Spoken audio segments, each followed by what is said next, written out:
Assalamualaikum warahmatullahi wabarakatuh. Selamat pagi semuanya. Pagi. Terima Pagi. kasih.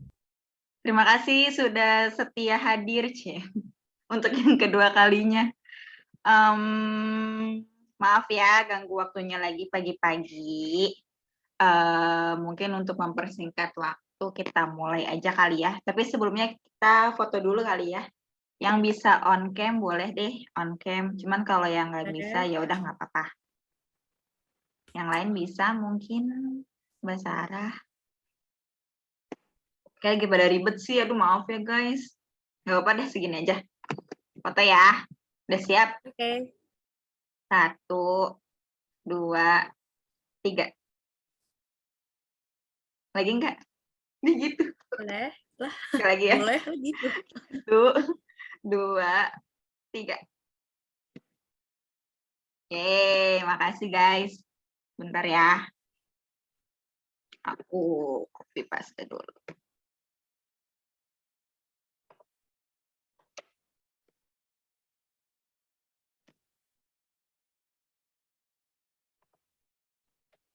Oke.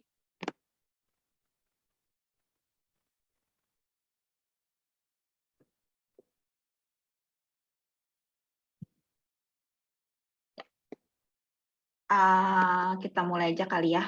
Langsung aku izin share ya semuanya.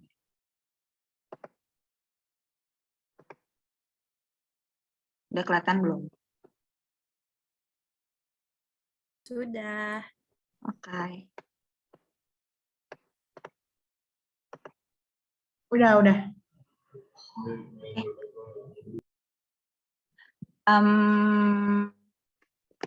Oke. Kita mulai ya. Jadi kan kemarin tuh kita udah bahas tentang pengelolaan keuangan bagi generasi milenial. Nah, hari ini tuh kita akan bahas tentang pelatihan pembukuan sederhana dan menyusun anggaran keuangan pribadi. Cuman sebelum kita lanjut ke materi selanjutnya, aku mau review sebentar terkait materi yang kemarin, yaitu pengelolaan keuangan bagi generasi milenial. Nah, yang pertama itu pengertian dari pengelolaan keuangan. Pengertian pengelolaan keuangan adalah sebuah kegiatan yang meliputi perencanaan, pembuatan anggaran, pemeriksaan, pengendalian, pencarian, langkah penyimpanan dana, hingga pelindungan yang dilakukan untuk mencapai suatu kondisi finansial yang terjamin. Nah, dalam keuangan itu ada 3, ada keuangan publik, perusahaan, sama pribadi. Kita akan fokus untuk bahas yang pribadi ya. Nah, dari pengelolaan keuangan pribadi itu, survei dari literasi keuangan OJK itu mengatakan bahwa hanya 33,5% generasi milenial yang melakukan pengelolaan keuangan, di mana alokasinya itu 10,7% ditabung, 35,1% itu untuk lain-lain seperti hiburan, asuransi, internet, telepon, zakat, cicilan hutang, dan investasi, sedangkan sisanya itu 51,1% untuk kebutuhan bulanan. Sehingga saya merasa bahwa ini perlu dijadikan concern untuk sosialisasi terkait pengelolaan keuangan agar generasi milenial saat ini dapat lebih bijaksana dalam mengelola keuangannya, yaitu lebih besar pasak daripada pokoknya lebih besar pemasukan daripada pengeluarannya. Jadi jangan sampai pengeluaran itu lebih besar daripada pemasukan. Nah, terus caranya nih ada 6 untuk mengelola keuangan secara baik dan optimal. Yang pertama, pencatatan aset atau harta yang dimiliki. Yang kedua, mencatat semua pemasukan dan pengeluaran. Yang ketiga, memperhatikan pengeluaran rutin. Yang keempat, menyusun budgeting. Yang kelima, menabung secara periodik untuk masa depan. Dan yang terakhir itu mulai berinvestasi. Ini singkat aja ya, jadi kalau pencatatan aset yang dimiliki itu, aset itu adalah sumber daya dengan nilai ekonomi yang dimiliki atau dikendalikan oleh individu, perusahaan, atau negara dengan harapan akan memberikan manfaat di masa depan. Nah, untuk sosialisasi kita hari ini fokus untuk aset terkait individu ya. Nah, untuk jenis-jenis aset individu atau pribadi itu ada aset liquid, di mana aset liquid itu adalah semua jenis aset yang mudah dicairkan. Contohnya adalah uang tunai, tabungan di bank, dan lain sebagainya. Yang kedua itu ada aset investasi, barang berwujud atau tidak berwujud yang dimiliki dengan harapan memberikan kenaikan nilai di masa depan. Contohnya seperti saham, reksadana, dan lain sebagainya. Kemudian ada aset guna. Aset guna ini aset yang dimiliki sekaligus digunakan saat ini, contohnya ya rumah, mobil, motor, gadget, dan lain sebagainya. Kemudian yang ketiga adalah mencatat pemasukan dan pengeluaran.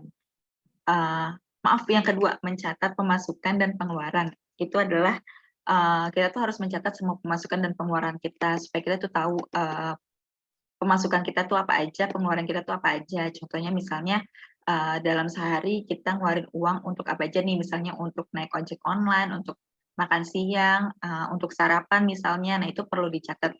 Nah, kalau misalnya kita udah catat pemasukan dan pengeluaran itu, nantinya kita akan tahu tuh ritme pengeluaran rutin kita tuh apa aja gitu. Nah, kalau misalnya udah tahu kan, jadi kita kalau misalnya nanti ternyata pas kita lihat kok budget kita over, nah itu kita bisa banget tuh nge-cut pengeluaran-pengeluaran yang kurang penting kayak gitu. Terus yang keempat itu setelah udah bikin catatan secara rutin, kemudian nanti kita bisa lihat ritme pemasukan dan pengeluarannya, baru deh kita bisa nyusun budgeting-nya. Nah, menyusun budgeting ini ada dua, membedakan antara kebutuhan dan keinginan, sama memilih mana yang menjadi prioritas kebutuhan. Gitu. Jadi jangan sampai misalnya kita tuh beli sesuatu karena tren aja, padahal sebenarnya masih butuh. Sorry, sebenarnya nggak butuh-butuh banget. Contoh kecilnya kemarin itu yang udah saya jelasin terkait misalnya beli gadget. Sekarang kan lagi trennya misalnya iPhone 13, misalnya kita saat ini udah punya nih iPhone 12 gitu kan, masih bagus, masih nggak kenapa-napa, masih bisa berfungsi secara baik, cuman karena ngikutin tren atau ngikutin teman-teman gitu udah pada beli iPhone 13, akhirnya kita maksain untuk beli iPhone 13, padahal mungkin kita masih punya cicilan motor mungkin atau cicilan yang lain gitu kan. Dengan beli iPhone 13 kan nambah pengeluaran kita tuh, udah gitu kan iPhone 13 kan harganya nggak murah ya, gitu. Kecuali kalau memang benar-benar kita punya budget sendiri, benar-benar kita udah siap semuanya nggak apa-apa, cuman lebih baik sih mendingan kita saving money sih dibanding beli sesuatu hal yang hanya sebatas keinginan atau ngikutin tren aja, gitu. Terus yang kedua, memilih mana yang menjadi prioritas kebutuhan. Jadi kalau misalnya kita punya kebutuhan harus bayar listrik misalnya, nah terus uangnya malah kita pakai buat jalan-jalan sama teman atau traveling, itu jangan sampai. Jadi karena, kita harus prioritasin mana kebutuhan yang harus kita bayar, gitu. Nah terus untuk, menyusun budgeting ini ada prinsip 50-30-20 atau biasa disebut the balance menu formula, di mana pembagiannya ada 3. Pertama itu 50%, itu untuk kebutuhan dasar seperti makanan, tempat tinggal, cicilan, zakat, telepon, internet, listrik, dan sebagainya. Kemudian yang kedua, 30% untuk tabungan atau investasi seperti saham, reksadana, emas, deposito, dan lain sebagainya. Kemudian 20% itu untuk keinginan seperti hobi, nonton bioskop, makan enak, dan lain sebagainya. Kemudian manfaat dari menyusun budgeting itu dapat melihat secara rinci arus keluar masuk keuangan. Kemudian dapat menjadi panduan dalam mengelola uang sebagai pengingat pengeluaran wajib dan menghindari lebih besar pasak daripada tiang. Nah, terus menabung. Menabung itu kalau bisa dilakukannya itu jangan sampai nunggu sisa uang. Jadi emang udah kita budgetin seperti yang tadi tuh prinsip 50-30-20. Ya, 50-30-20, di mana menabung itu udah masuk ke yang 30%. Jadi ketika kita punya penghasilan, kita tuh udah ada budget untuk nabung. Jadi jangan sampai kita nunggu sisa uangnya baru bisa kita tabung gitu. Nah, nabung tuh kalau menurut saya bisa dengan cara 2. Pokoknya kalau tabungan kalau bisa dipisahin antara rekening operasional sama rekening menabung. Kemudian kalau emang di awal-awal kita tuh susah nabung, boleh banget tuh pakai cara, kan sekarang tuh beberapa bank udah bisa kayak auto debit gitu kan. Jadi secara otomatis nanti uang yang ada di rekening kita itu langsung ditarik setiap bulannya sama bank gitu. Terus yang terakhir itu mulai berinvestasi. Nah, kalau investasi udah saya jelasin juga, nanti akan kita bahas lebih dalam lagi di minggu depan. Intinya investasi itu adalah untuk melawan laju inflasi sih. Kemudian manfaat pengelolaan keuangan, yang pertama melatih pola hidup hemat, yang kedua melatih hidup teratur, yang ketiga mengantisipasi kebutuhan tak terduga, yang keempat menghindari utang, yang kelima merencanakan masa depan, dan yang terakhir adalah dapat bersedekah. Gitu. Nah, kemarin itu kan ada pertanyaan dari Mbak Danti. Mbak Danti nanya terkait kalau misalnya diskon itu termasuk emergency fund atau enggak. Nah, dari yang aku baca, jadi emergency fund itu adalah salah satu hal penting dalam kehidupan finansial. Jadi emergency fund itu kan kadang emergency fund itu kan kata lainnya adalah dana darurat kan, dan itu kan sesuatu hal yang bukan musibah sih jatuhnya, jadi kayak sesuatu hal yang tidak diinginkan oleh kita lah gitu ya. Nah, cuman jatuhnya itu darurat dan harus dilakukan. Jadi kalau misalnya kita tuh nggak ada pilihan lain selain melakukan itu, bahasa lainnya. Nah, contohnya itu seperti kecelakaan, sakit keras, terus misalnya kayak perbaikan atau penggantian alat rumah tangga, perbaikan mobil atau motor, dan atau dipecat dari pekerjaan, kayak hal-hal yang negatif. Nah, kalau misalnya kayak contoh misalnya kecelakaan atau misalnya dipecat dari perusahaan tiba-tiba, apalagi kan sekarang kita lagi pandemi ya, itu kadang kita di luar praduga kita tuh kalau tiba-tiba misalnya dipecat dari perusahaan. Nah, itu kita ada dana darurat di mana bisa digunakan untuk mencukupi kebutuhan kita sehari-hari gitu. Nah, terus kalau misalnya masalah diskon, memang sih diskon itu kan mungkin bisa hari itu aja, tapi misalnya diskon beli tas beli 2 gratis 1 atau diskon tas 80% gitu. Nah, kalau misalnya kita nggak beli tas itu kan kayaknya kita juga nggak kenapa-napa ya, maksudnya masih ada cadangan tas yang lain sih gitu kalau menurut aku. Jadi apalagi kalau misalnya kita lihat diskonnya itu baru seminggu setelah kita gajian, jadi kita harus masih menghadapi kehidupan 3 minggu ke depan. Nah, itu sih bahaya banget ya gitu, maksudnya kan kita nggak tahu 3 minggu ke depan itu akan gimana nantinya gitu. Jadi kalau misalnya memang terkait dengan diskon-diskon, apalagi sekarang nih kayak mau 12.12 sih mendingan lebih baik kalau kita nggak butuh-butuh banget dan nggak masuk budget kita, saran aku sih sepertinya tidak usah dibeli gitu. Terus yang kedua itu kalau nggak salah kemarin tentang asuransi ya. Nah, asuransi itu dari yang aku baca ada beberapa asuransi, contohnya salah satunya itu ada asuransi jiwa, kemudian sebentar,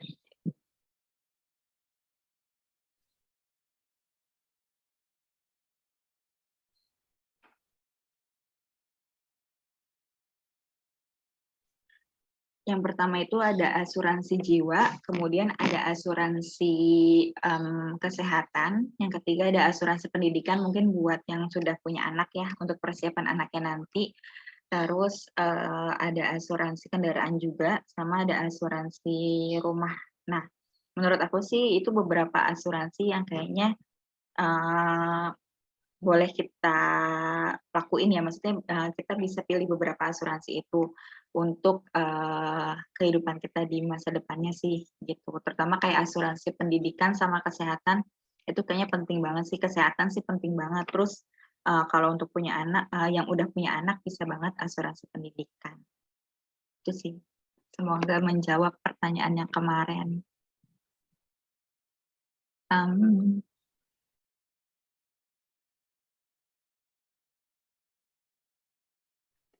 Ada yang mau ditanya lagi atau kita lanjut ke materi selanjutnya?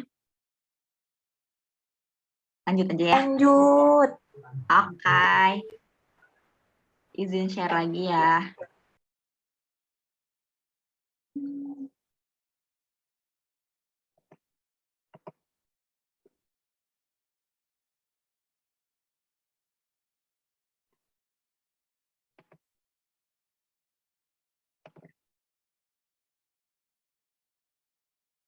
Oke.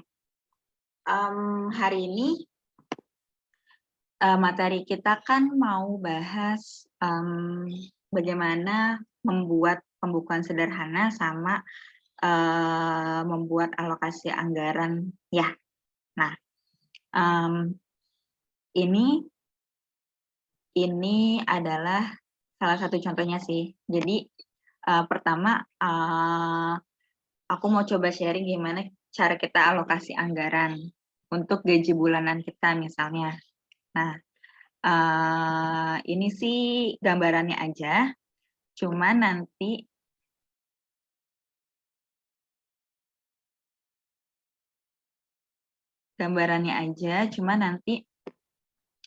aku mau coba langsung praktek aja gimana caranya ya.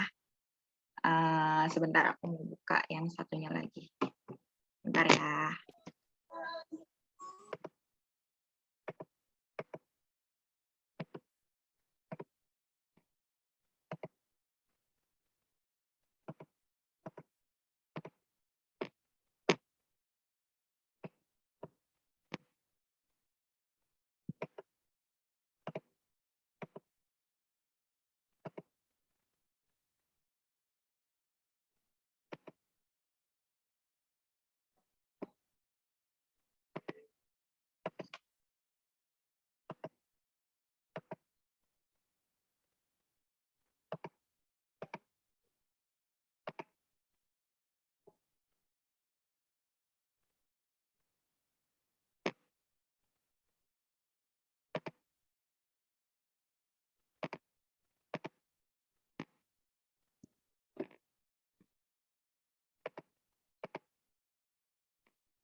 Jadi untuk formatnya itu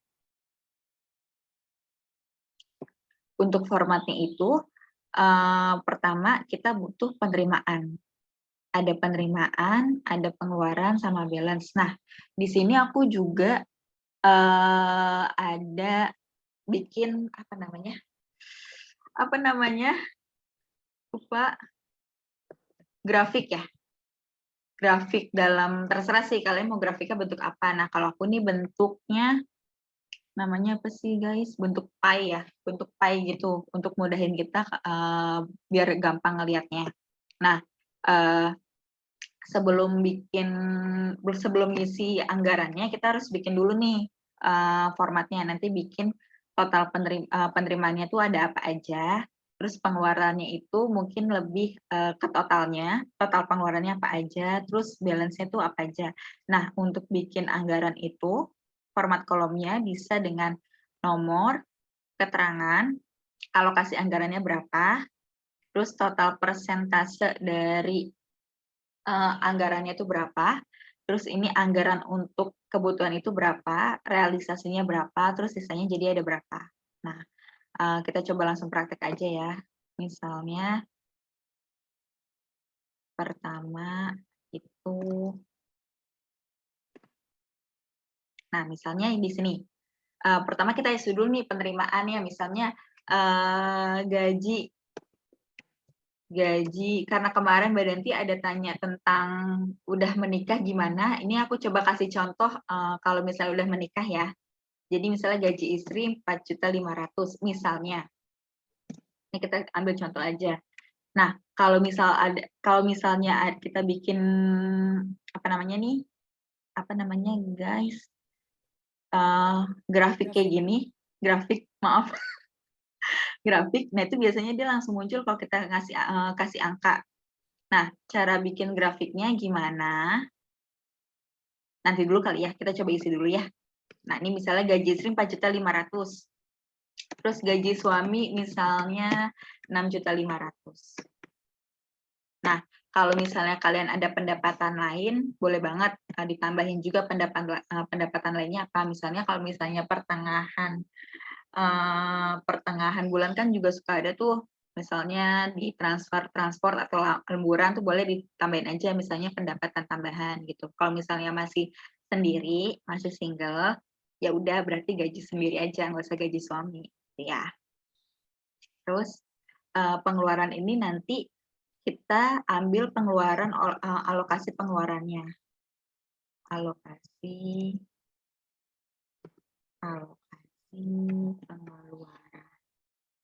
Nah, ini dapatnya nanti dari kolom ini. Kolom yang D. Terus alokasi misalnya, realisasi pengeluaran. Biar kelihatan nih nanti kita tuh realisasi pengeluarannya benar nggak sih?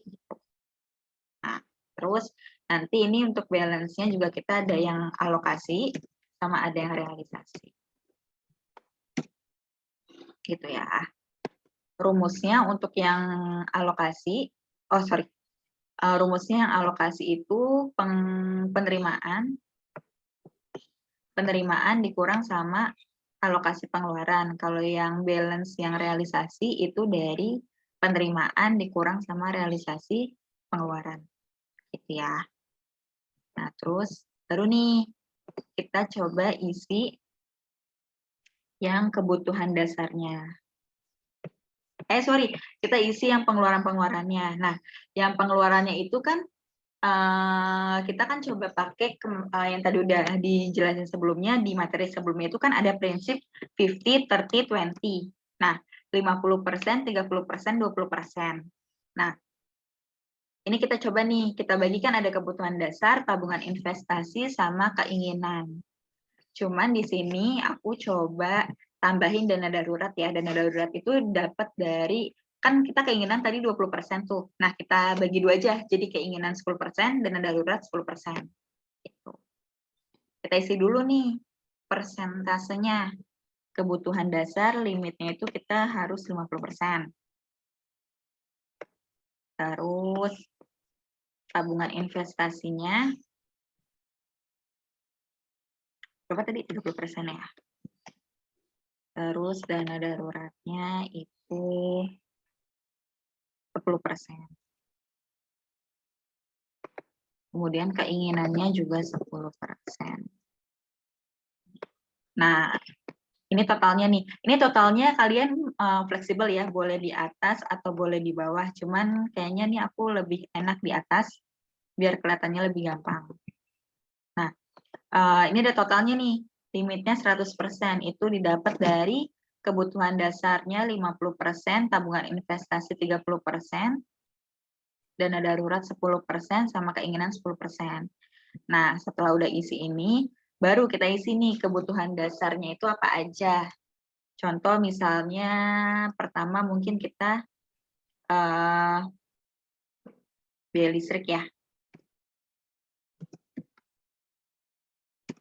Kita tulis dulu nih misalnya kebutuhan, kan kita misalnya udah tahu nih kebutuhan-kebutuhan rutin kita tuh apa aja. Nah, kita tulis dulu biaya listrik misalnya, terus biaya air, terus biaya telepon, terus biaya internet misalnya.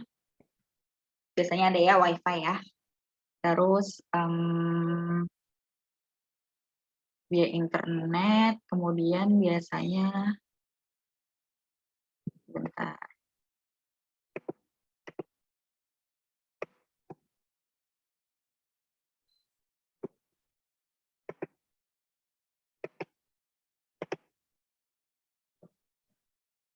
Ini biar gampang aku coba copy ya.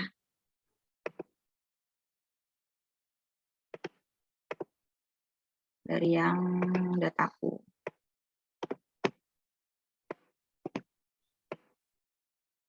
Biar dari ini. Kita isi nih misalnya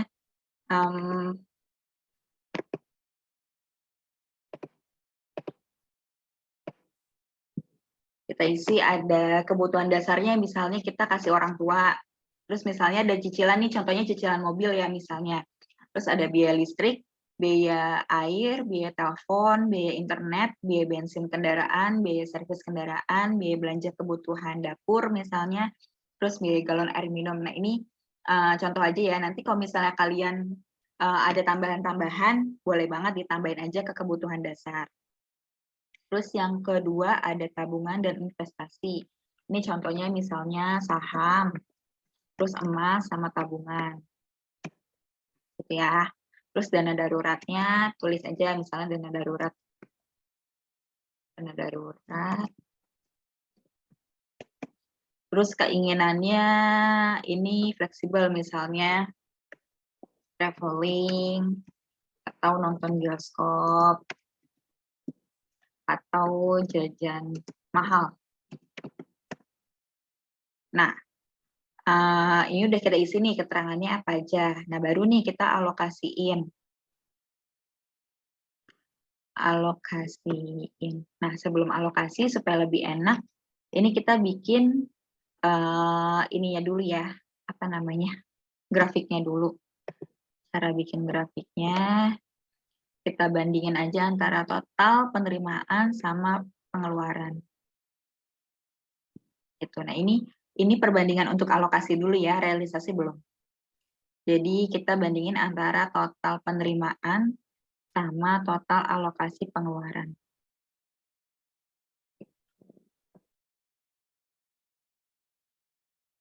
Atau bikin grafiknya terakhir aja deh. Maaf ya guys, bingung ya. Biar nggak bingung. Jadi gini aja deh. Udah nih kita bikin apa namanya? Bikin biaya-biayanya apa aja, biaya pengeluarannya baru kita alokasiin. Nah, sebelum kita alokasiin nilainya, kita bikin dulu rumus untuk persentasenya. Jadi rumusnya itu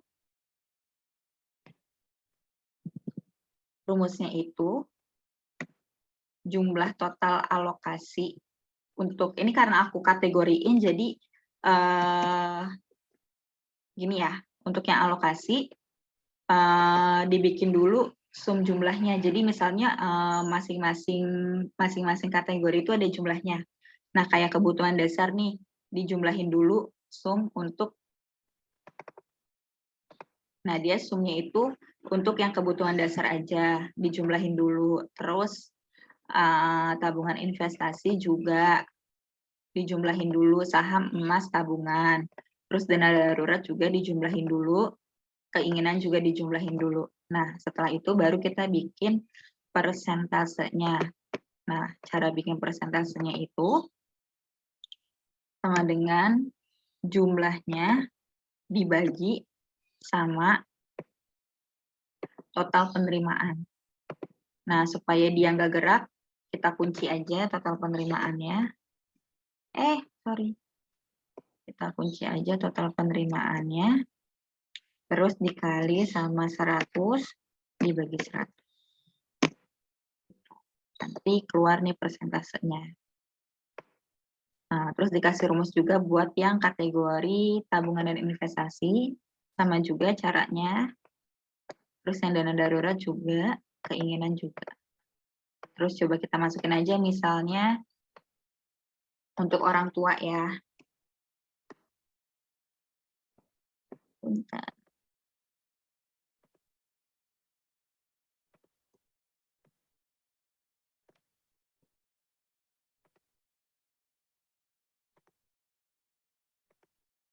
Biar cepat aku copy paste aja ya angkanya. Karena kebutuhan dasar angkanya banyak banget. Nah, misalnya gini. Nah, kita masukin tuh kira-kira mau kasih orang tua berapa, cicilan mobilnya berapa, biaya listriknya berapa, biaya air berapa, biaya telepon berapa, internet berapa, bensin semuanya diisi. Nah, nanti ketika kita isi, dia akan hitung nih persentasenya. Nah, karena limit kita cuma 50%, untuk persentase alokasi ini nggak boleh melebihi dari limit. Nah, kalau misalnya melebihi ini bahaya banget. Jadi harus dibikin ulang lagi anggarannya. Gitu. Jadi sebisa mungkin kita bikin anggaran kebutuhannya itu maksimal 50% atau di bawah nggak apa-apa tapi jangan sampai lebih. Gitu. Terus udah nih kita bikin yang kebutuhan dasar, kita bikin lagi yang saham. Misalnya saham kan 30% ya. Tabungannya misalnya kita isi aja misalnya saham berapa ya? 800.000 deh. Emasnya juga 800 misalnya. Tabungannya 1.200.000. Masih ada sisa segini deh. Bentar. Tambahin deh misalnya 1 juta. Ini contoh aja ya, guys. Ini contoh aja kalau nanti disesuaikan dengan keuangannya masing-masing lagi. Nah, ini bisa pas nih untuk tabungan dan investasi. Kemudian ada dana darurat, misalnya kan cuma 10%, kita masukin misalnya 1 juta lah ya.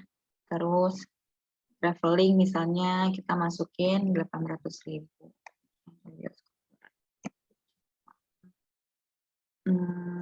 Travelingnya kebanyakan.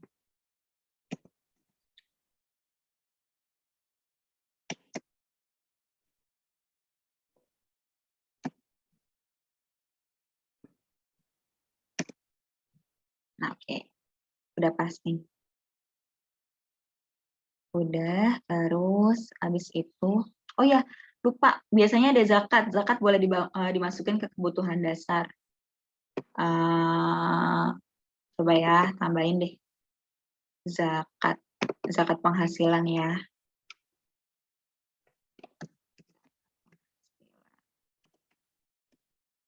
Misalnya segini. Ini misalnya ya. Ini kan lebih nih, ini bisa kita kurangin misalnya gini. Oke, pas ya, pas banget ini. Nah, udah kita masukin kan alokasinya. Nah, pas kita masukin, alokasinya itu 10.900.000 nih. Ini rumusnya dari kebutuhan dasar, total kebutuhan dasar, ditambah tabungan investasi, ditambah total dana darurat, dan total keinginan. Nah, kita udah alokasi ini 10.900.000 totalnya. Nah, dia akan muncul di sini nih, 10.900.000. Kemudian presentasinya juga nggak melebihi ya, nggak melebihi dari 100, di bawah 199%. Nah, udah nih kalau kita bikin alokasi kayak gini, berarti alokasinya udah benar karena nggak melebihi penerimaan kita. Nah, kalau misalnya nih, kita cicilan mobilnya misalnya ternyata kita 2 juta. Nah, ini yang bahaya, karena pengeluarannya itu lebih besar dibanding penghasilan. Jadi di saldonya itu dia alokasi minus. Kalau tadi kan nggak minus. Nah, ini tuh di minus. Gitu. Nah, terus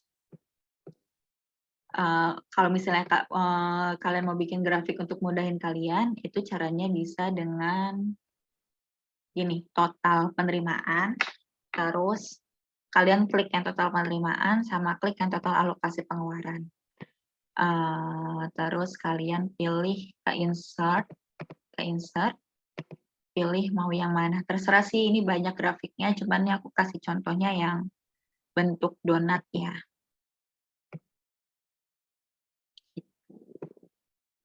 Nanti muncul nih dia pengeluaran sama apa namanya, sama total pengeluaran, total penerimaan sama total alokasi pengeluaran. Nanti kalau untuk mudahin kalian tinggal edit aja nih, disesuaikan aja. Kayak ini kan aku edit biar nggak rancu, biar nggak bingung. Jadi pengeluaran aku samain, aku kasih warna gitu. Ini fleksibel aja sih guys, kalau kalian mau pakai silahkan, enggak juga nggak apa-apa. Tapi yang penting sih sebenarnya lebih ke total penerimaan, pengeluaran, total saldo, sama kolom ini sih yang paling penting. Nah, udah nih, misalnya kita bikin anggaran ini untuk gaji bulanan, misalnya bulan apa ya? Kita bulan Januari 2022 lah misalnya. Ini kita buat. Nah, terus udah nih, udah jadi anggaran kita. Nah, kan akhirnya kita berjalannya waktu, kita mulai bikin catatan pemasukan dan pengeluaran. Nah, pertama kita butuh buat daftar kas dan bank. Nah, daftar kas dan bank itu untuk detail data misalnya kita itu kan nggak mungkin punya uang tunai doang kan, pasti ada rekening banknya. Misalnya punya banknya pun mungkin nggak cuma satu, ada beberapa, misalnya ada bank BCA atau bank Mandiri. Nah, itu pertama formatnya tuh kayak gini, ada,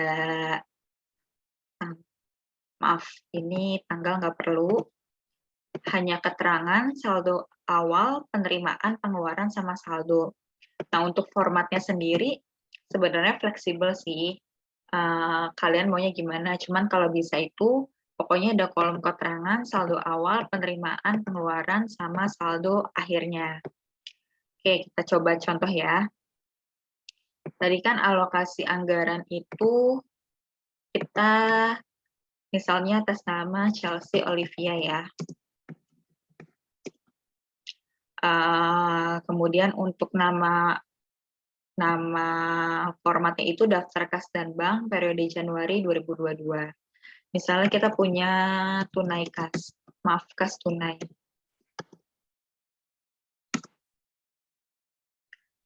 Kas tunai atau kas aja lah ya. Punya kas itu saldo awalnya ada 300.000.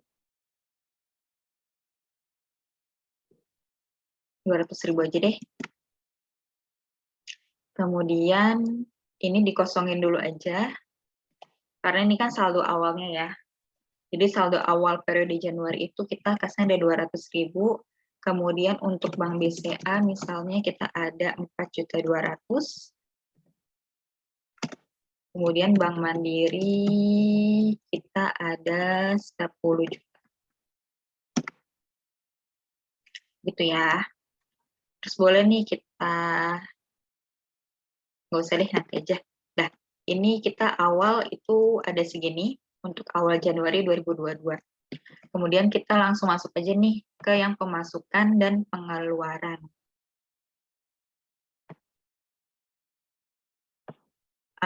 Namanya kita ganti ya, Chelsea Olivia. Ini namanya nama kalian sendiri aja nanti. Kemudian penerimaan dan pengeluaran. Jadi untuk penerimaan dan pengeluaran ini kita gunakan untuk mencatat semua transaksi yang terjadi selama 1 bulan, yaitu selama bulan Januari 2022. Ini udah ya, formatnya itu pertama kita ganti sesuai nama kita. Kemudian ini namanya penerimaan dan pengeluaran, periodenya Januari 2022. Untuk kolomnya ada nomor, tanggal transaksi, keterangan, misalnya pembayaran listrik periode Januari gitu ya. Terus kas bank, kas dan bank ini untuk kita tahu kita tuh ngeluarinnya itu pakai kas atau pakai bank BCA atau Bank Mandiri kayak gitu ya. Terus ini ada kategorinya itu sesuai dengan data di alokasi anggaran supaya nanti pas kita ngisi realisasi itu lebih mudah. Kemudian ada penerimaan, pengeluaran, sama saldo. Nah, jadi di sini penerimaan itu kita termasuknya kredit dan pengeluaran itu kita namakan debit. Gitu ya. Pengeluaran debit. Ini kita balik aja kali ya. Pengeluaran itu enaknya di sisi kiri. Maaf. Nggak bisa, oh sorry, berarti ini pengeluaran, debit, kemudian penerimaan kredit. Kredit sama saldonya ya. Saldonya. Terus saldonya. Terus kita mulai aja coba transaksi ya, selama 1 bulan ke depan. Nah, yang pertama itu kita coba untuk transaksinya. Yang pertama adalah tanggal 1 Januari, maaf.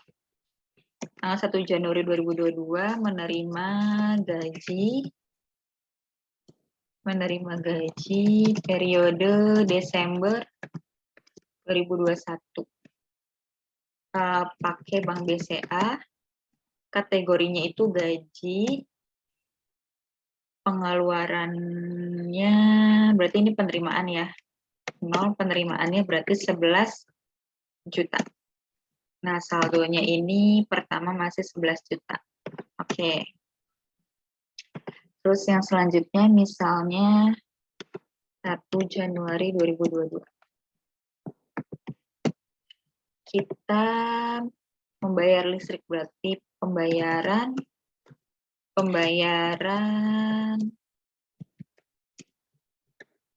listrik periode Desember ya, 2021.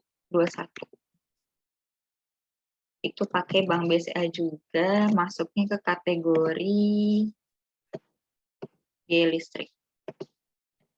Biaya listrik. Pengeluaran sebesar misalnya 750.000. Ini kosong. Nah, kalau pengeluaran kan berarti ini kan tadi kan kita penerimaan 11 juta ya. Berarti saldo kita bertambah. Terus kalau misalnya kita ada pembayaran, berarti pengeluaran, berarti saldonya itu dikurangin sama pengeluaran. Nah, ini kita tarik aja ke bawah. Tapi kalau nanti di tengah-tengah ada penerimaan, jangan lupa ditambah ya. Oh iya, maaf. Untuk penerimaan dan pengeluaran itu sebenarnya bisa dipisah. Misalnya kalian mau bikin penerimaan sendiri, pengeluaran sendiri juga nggak apa-apa. Nanti tinggal saldo penerimaan dikurang sama pengeluaran. Cuman kalau misalnya kalian transaksi penerimaannya sedikit, maksudnya kayak cuman di awal bulan aja gitu, kayak cuman terima gaji, mendingan digabung kayak gini nggak apa-apa sih gitu. Jadi fleksibel sih, kalian enaknya mau transaksi penerimaan itu dipisahkan sama pengeluaran atau digabung gitu ya. Cuman di sini aku contohin kalau misalnya digabung. Terus selanjutnya misalnya tanggal yang sama 1 Januari pembayaran air ya. PDAM periode Desember. Pakai Bank BCA biayanya sama PDAM. Biaya PDAM sebesar 550.000. Nah, ini dikurang lagi. Terus selanjutnya tanggal 1 Januari juga. Salah. 1 Januari juga kita bayar telepon. Telepon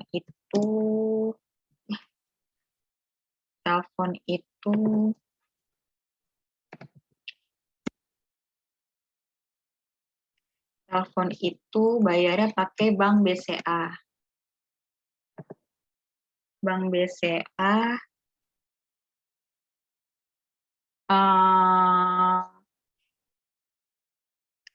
pakai Bank BCA. Telepon kita masuknya ke biaya telepon ya.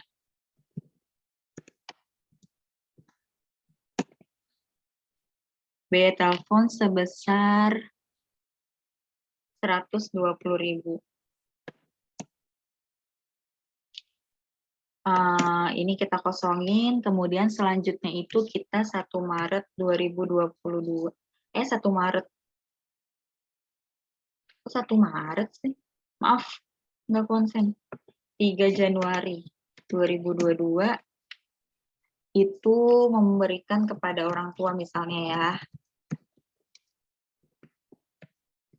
Orang tua itu lewat Bank BCA, masuknya kategori orang tua.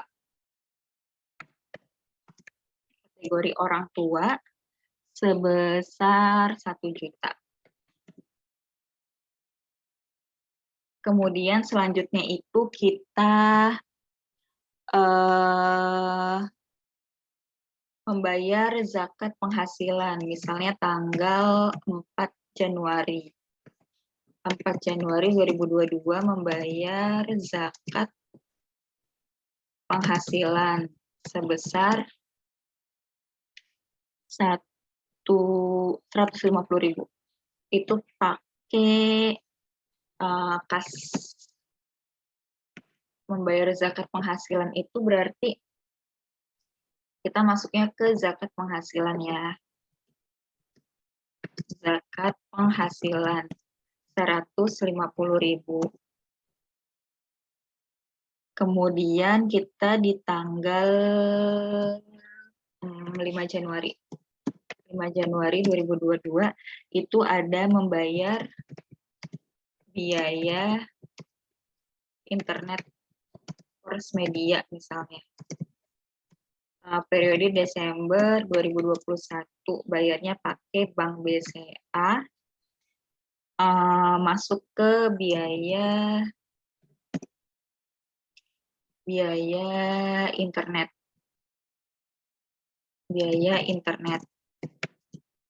Nah, biaya internet itu sebesar 200.000 ya. Nah, terus selanjutnya di tanggal 6 Januari kita ada membayar cicilan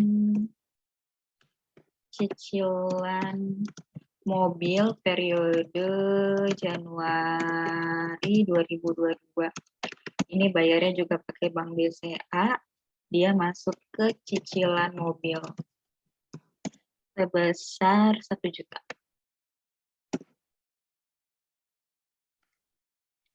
Kemudian tanggal 1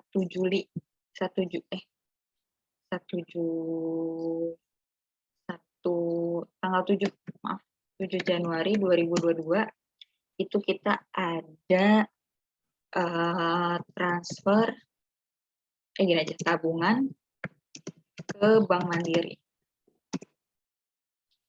Itu dari Bank BCA masuknya ke tabungan, kemudian sebesar 1.300.000. Dan selanjutnya di tanggal 9 Januari kita ada membeli bensin kendaraan. Itu pakai kas ya, masuknya ke biaya bensin kendaraan. Sebesar 300.000. Dan selanjutnya itu di tanggal yang sama, itu membayar servis kendaraan. Itu pakai Bank BCA.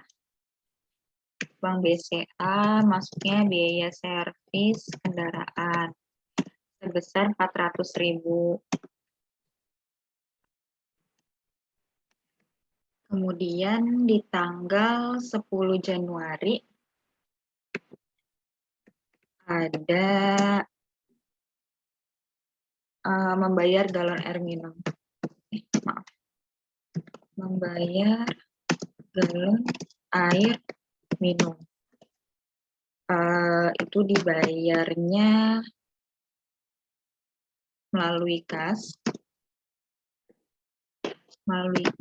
kemudian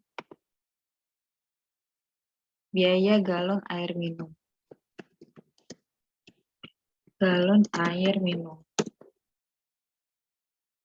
Biaya galon air minum sebesar 100.000 ya.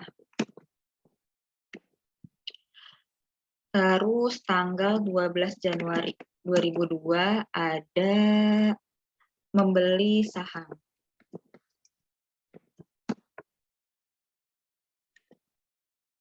Membeli saham melalui Bank BCA,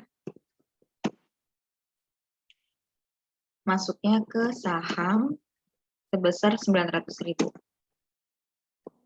Dan di tanggal 13 Januari 2022 ada membeli emas melalui Bank BCA sebesar 980.000.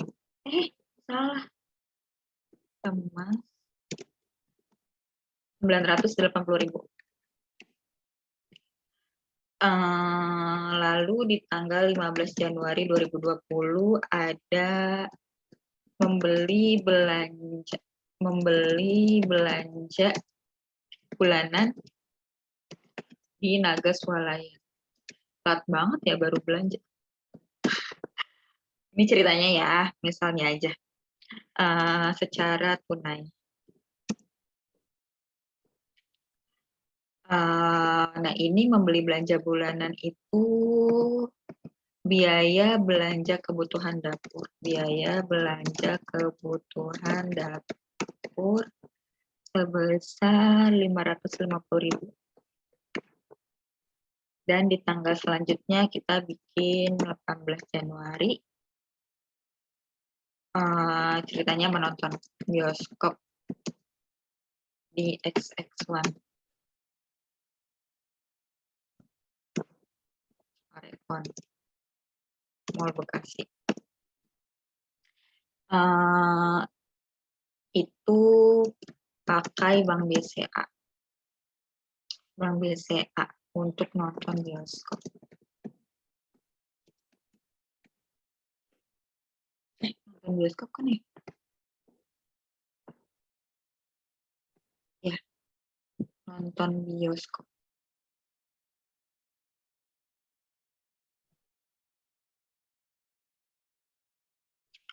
Nonton bioskop itu 220 misalnya.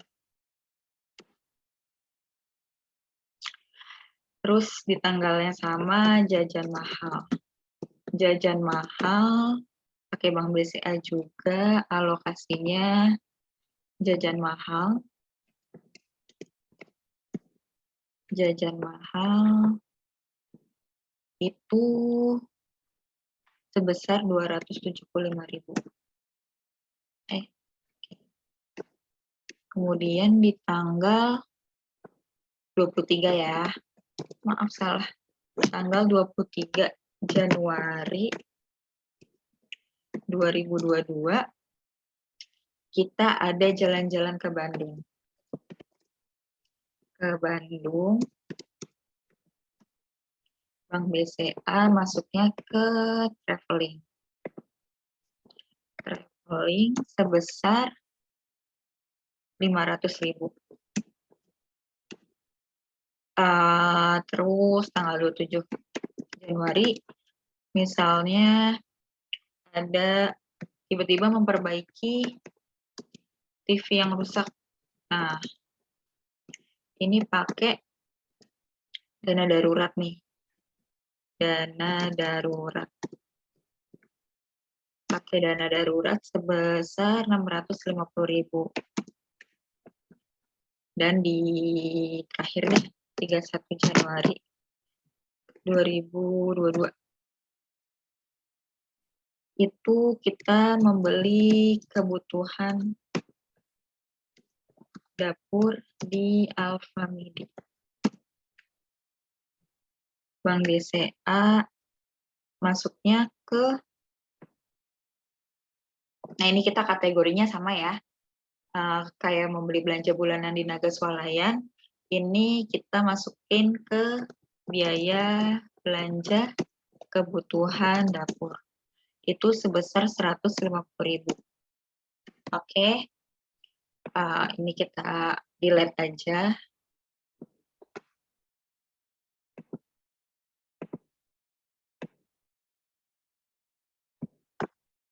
Nah, udah kan? Selanjutnya terus kita masukin nih realisasi pengeluaran kita selama bulan Januari tahun 2022 ke biaya alokasi anggaran kita. Nah, ini kita masukin ke realisasinya. Jadi contoh misalnya yang pertama, itu kita kan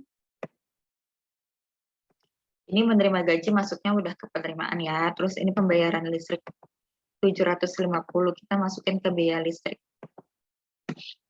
750. Nah, terus biaya PDAM, maaf, biaya PDAM sama biaya telepon. Ini kita masukin aja, kita tarik ke bawah. Kita udah input biaya listrik, PDAM sama biaya telepon ya. Kita tandain aja kuningin. Terus orang tua 1 juta. Orang tua 1 juta. Orang tua 1 juta. Kita tandain lagi.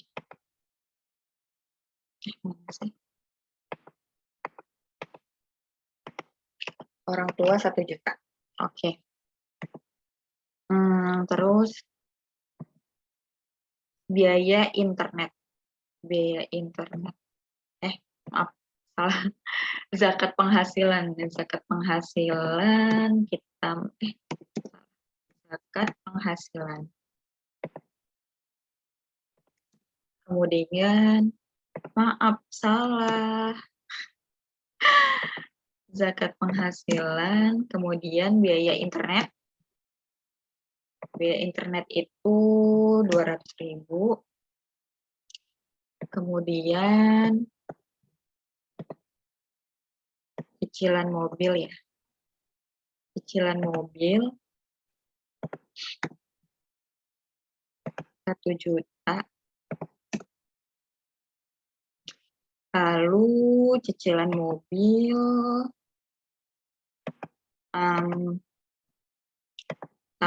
tabungan itu masuk ke Bank Mandiri 1.300.000 kita ke tabungannya. Tabungan berarti kita masuk 1.300.000. Lalu biaya bensin kendaraan sama biaya servis kendaraan. Oke, bisa langsung. Biaya bensin kendaraan sama biaya servis, kemudian biaya galon air minum ya. Biaya galon air minum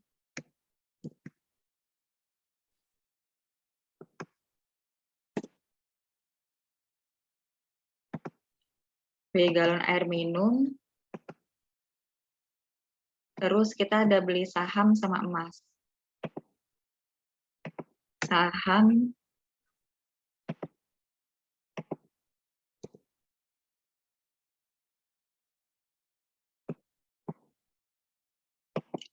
setelah itu biaya belanja kebutuhan di dapur 550.000. 550.000. Nonton bioskop 220, jajan mahal 275. Kemudian kita ada traveling 500. Traveling 500. Dana darurat 650.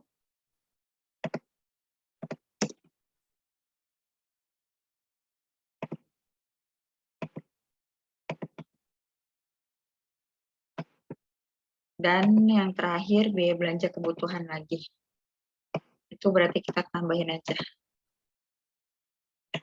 Ditambahin.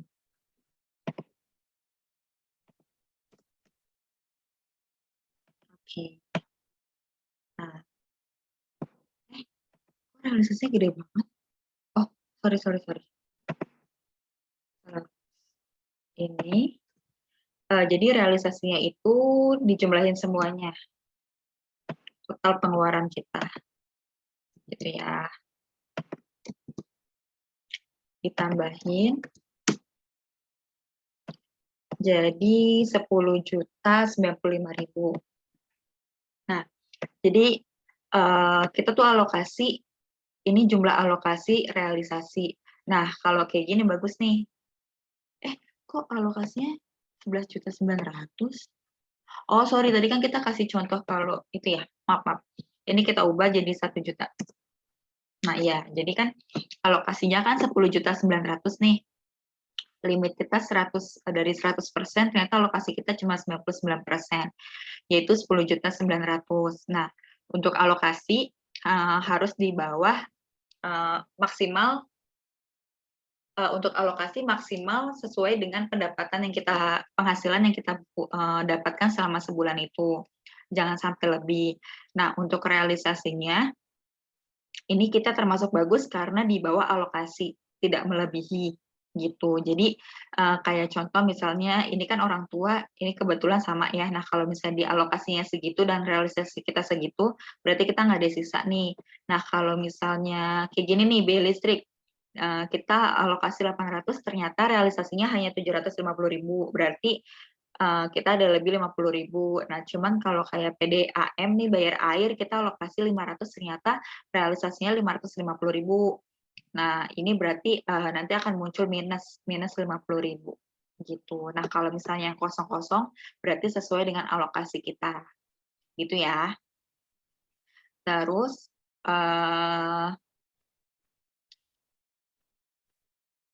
oke. Jadi total penerimaan kita dibanding dikurangi sama realisasi pengeluaran, jadi kita masih ada 905.000. Nah, ini harusnya sesuai dengan data di sini saldo akhirnya.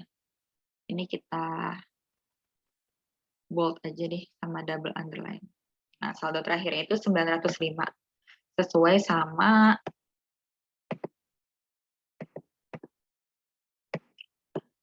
sama data realisasi saldo realisasi pengeluarannya. Ya.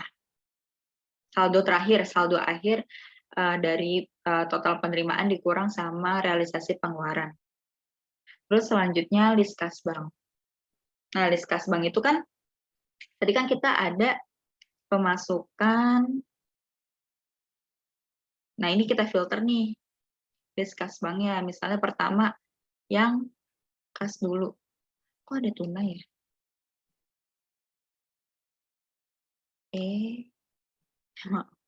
Oh, tunai sih kas. Salah ketiknya tadi. Maaf. Kas ya. Nah, ini kita lihat yang kas. Kita filter yang kas. Nah, kas itu ada pengeluaran sebesar segini. Ya, nggak kelihatan lagi. Gini. Oke, kita masukin nih pengeluaran. Pengeluaran yang lewat kas itu ada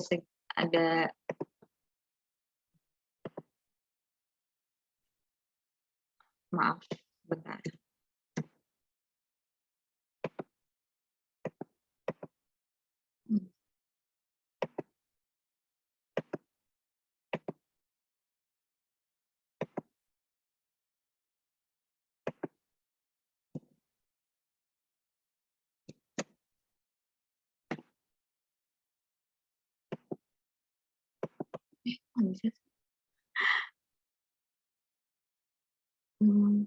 Bentar.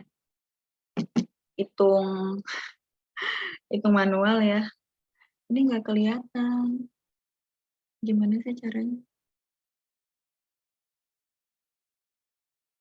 Bentar ya, coba aku hitung manual. Di sini aja deh. Maaf. Ini kok nggak mau ya?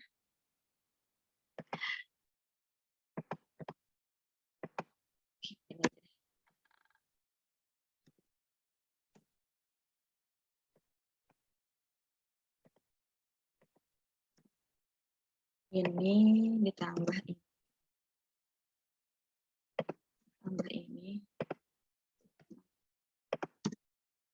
Nah, 1.100.000. Kita masukin nih.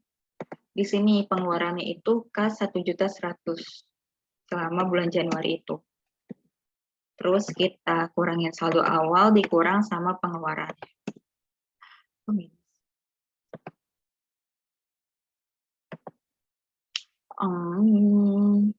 Sorry. Jadi misalnya kita ada ambil uang dari Bank BCA, kita ambil kas tunai itu. Nah, nanti kita masukin, misalnya kita ngeluarin 1 juta dari BCA, terus kita masukin ke kas. Nah, gini. Jadi rumusnya itu saldo awal ditambah penerimaan dikurang sama pengeluaran. Gitu ya. Jadi sisa saldo tunainya itu, kasnya itu 100.000. Kemudian untuk yang BCA, ini yang kas udah, terus yang BCA ada penerimaan nih. Ada penerimaan yang awal ya, 11 juta. Kita masukin nih di penerimaan. Terus untuk yang pengeluaran ditambah aja. Ditambah 750 ditambah, kita tambahin aja semuanya.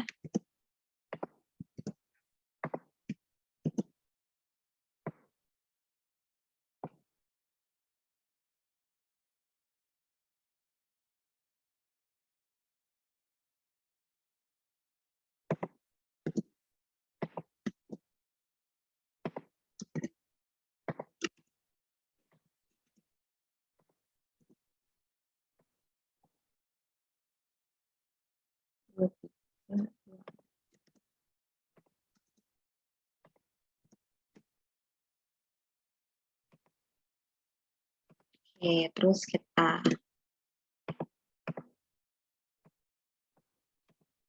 gitu ya. Nah, untuk Bank Mandiri kan tadi kita ada nabung ke Bank Mandiri tuh. Ada nabung ke Bank Mandiri. Itu sebesar 1.300.000, berarti masuk ke penerimaan. Terus Bank Mandiri nggak ada pengeluaran sama sekali. Nah, jadi untuk daftar kas dan banknya, sisa kas kita ada 100.000, Bank BCA kita jadi ada 5.205.000. Kemudian Bank Mandiri kita ada 11.300.000. Kayak gitu. Oke. Ada yang mau ditanya sejauh ini? Ini sih kayaknya nanti coba aku share Excel-nya kalau kalian mau. Aku ada format kosongnya sih. Nanti aku share di grup ya. Boleh. Mantap, Bolo. Iya. Jelas sekali. Oke. Lama ya kayaknya ya. Iya Gak lama. apa-apa. Lapar Sampai nih. ada ya. Lapar. Oke. Oke, ada yang mau ditanya, teman-teman? Enggak sih. So far jelas sih, tapi kan emang kalau boleh sharing kan gue selama ini juga buat kan kalau kayak alokasi per bulan kayak gitu. Nah cuman nggak sedetail yang tadi Lia bikin, jadi mungkin bisa poin plus juga. Oh ternyata penting juga lo didetailin sedetail itu kayak gitu. Iya. Hmm. Oke. Thank you Li. Yang penting sih kayaknya yang kategori tadi kayak kebutuhan dasar, tabungan Iya. investasi itu harus ada sih. Itu penting banget. Nah, kemarin kan emang kalau prinsipal itu kan 50, 30, 20. Cuman setelah kemarin kita bahas emergency fund, kayaknya bisa banget tuh misalnya emergency, yang keinginannya kita bagi 2 sama emergency fund. Gitu sih. Oke. Ada lagi? Lama ya? Nggak apa-apa. Lumayan ya? Li. Ya. Li. Kenapa? Kalau sinking fund tuh masuk ke dalam pengelolaan keuangan juga nggak sih? Maksudnya Sinking fund jadi tuh. kayak kadang tuh aku suka bikin satu apa namanya kayak misalkan bikin kotak-kotak gitu. Terus misalkan nantinya misalkan aku isi 100.000, 200, 300, misalkan ada uang lebih nanti aku cemplungin nih, aku bikin amplop gitu, terus nanti aku arsir, aku warnain kayak gitu-gitu. Itu maksudnya termasuk nggak sih? Apa di luar dari itu lebih ke caranya, bukan? Itu uangnya buat apa? Oh, maksudnya kayak misalnya satu amplop itu buat apa aja sih? Maksudnya kayak apa kategorinya masuk ke dana darurat kali apa jaga-jaga, tapi nggak tahu, kayak belum tahu aja gitu itu untuk apa gitu. Ya. Boleh banget sih kalau misalnya Mbak Dinda ada spare. Itu kan mungkin, tapi Mbak Dinda kreatif sih ya, dia mah ya orangnya. Amplop lo diarsir-arsir. Kita mau mohon maaf nih, malas banget gitu. Kayak misalnya setiap orang kan beda-beda ya. Kalau aku pribadi, kita sharing aja nggak apa-apa ya. Nggak apa-apa lah, nggak apa-apa, bagus banget. Tapi emang Mbak Dinda nih, setahu saya memang orangnya kreatif banget sih.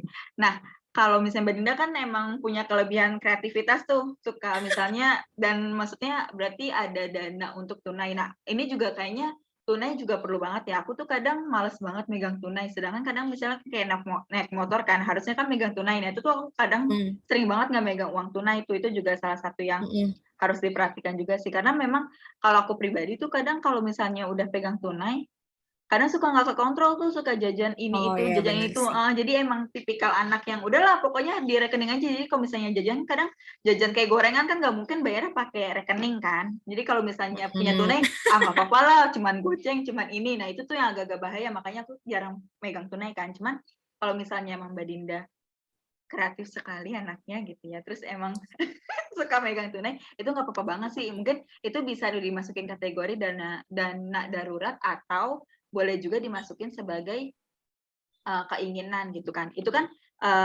pengeluarannya nanti bisa dalam berbentuk kas, bisa juga dalam berbentuk apa namanya, rekening. Nah nanti pas pencatatannya kalau emang Mbak Dinda gunain, Mbak Dinda paling masukin aja dia untuk tunai kas gitu. Jadi pengeluarannya itu dari tunai kas, bukan dari rekening. Paling gitu sih. Ya itu ya. Boleh Mantap dilihat amplopnya emang jawabannya. ada nggak? Gak mau, malu. Itu kreatif banget dah, rajin lagi. Kita mah boro-boro ya, mohon maaf lahir batin. Ada lagi guys mungkin? Makasih Lia jawabannya. Sama-sama, makasih ya guys. Nggak bete ya, minggu depan tiba-tiba nggak ada yang join. Enggak dong. Tetap join ya. Masih join. 2 hari lagi, 2 hari lagi. Oke. Sekian mungkin hari ini itu dulu aja kali ya. Nanti kalau ada yang mau ditanya lagi, boleh nanya di grup. Untuk format Excel-nya sama materi yang kemarin nanti aku share di grup sih. Yeay. Oke, boleh. Makasih ya guys. Yes. Makasih juga. Terima kasih. Iya. Wassalamualaikum warahmatullahi wabarakatuh. Waalaikumsalam. Bye-bye. Dadah. Dadah.